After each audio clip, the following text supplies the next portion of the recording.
Assalamualaikum warahmatullahi wabarakatuh. Perkenalkan, nama saya Muhammad Ridwan Jaya dari kelas 12 IPS 2. Kali ini saya akan menjelaskan tentang perjuangan menghadapi ancaman disintegrasi bangsa pada tahun 1948 sampai dengan 1965. Yang pertama, ketegangan dan gejolak di dalam negeri pada masa itu. Nomor 1, konflik yang berkaitan dengan ideologi termasuk dalam kategori ini adalah pemberontakan PKI Madiun, pemberontakan DITII, dan peristiwa G30S PKI. Ideologi yang diusung PKI tentu saja komunisme, sedangkan pemberontakan DITII berlangsung dengan membawa ideologi agama. Pada masa itu, kelompok-kelompok tersebut nyatanya memang saling bersaing dengan mengusung ideologi masing-masing. Yang kedua, konflik yang berkaitan dengan kepentingan atau vested interest. Termasuk dalam kategori ini adalah pemberontakan APRA, RMS, dan Andi Aziz.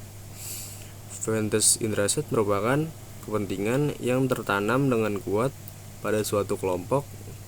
Kelompok ini biasanya berusaha untuk mengontrol suatu sistem sosial atau kegiatan untuk keuntungan sendiri.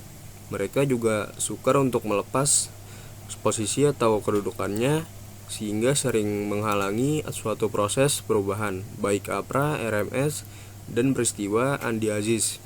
Semua berhubungan dengan keberadaan pasukan Kenil atau tentara kerajaan Hindia Belanda yang tidak mau menerima kedatangan tentara Indonesia di wilayah-wilayah yang sebelumnya mereka kuasai.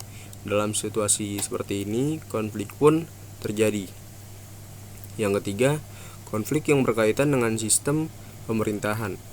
Termasuk dalam kategori ini adalah persoalan negara federal dan BFO atau Bijenkoms Federal Overleg, serta pemberontakan PRRI dan Permesta.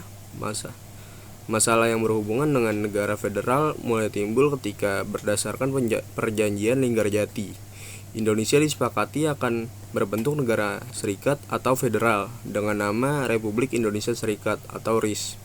RI menjadi bagian RIS. Negara-negara lainnya misalnya adalah negara Pasundan, negara Madura, atau negara Indonesia Timur. Hikmah yang dapat kita ambil di sini ada yang pertama, kesadaran terhadap pentingnya integrasi bangsa. Potensi disintegrasi bangsa pada masa kini bisa saja benar-benar terjadi bila bangsa Indonesia tidak menyadari adanya potensi semacam itu.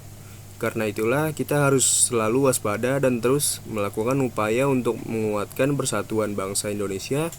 Sejarah Indonesia telah menunjukkan bahwa proses disintegrasi sangat merugikan. Antara tahun 1948 sampai 1965 saja, gejolak yang ditimbulkan karena persoalan ideologi, kepentingan, atau berkaitan dengan sistem pemerintahan telah berakibat banyaknya kerugian fisik, materi, mental, dan tenaga bangsa.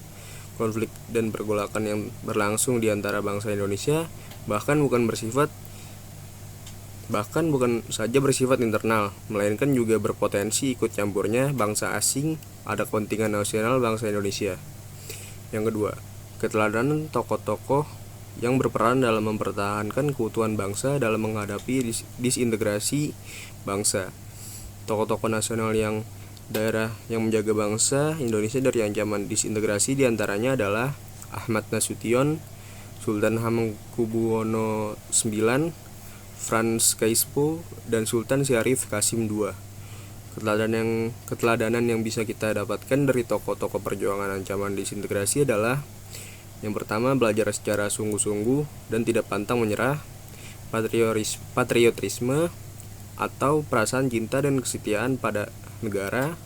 Yang ketiga, ramah dalam tutur kata dan berperilaku jujur, dan senang membantu tanpa membeda-bedakan. Yang ketiga, rela berkorban tanpa pamrih. Terima kasih.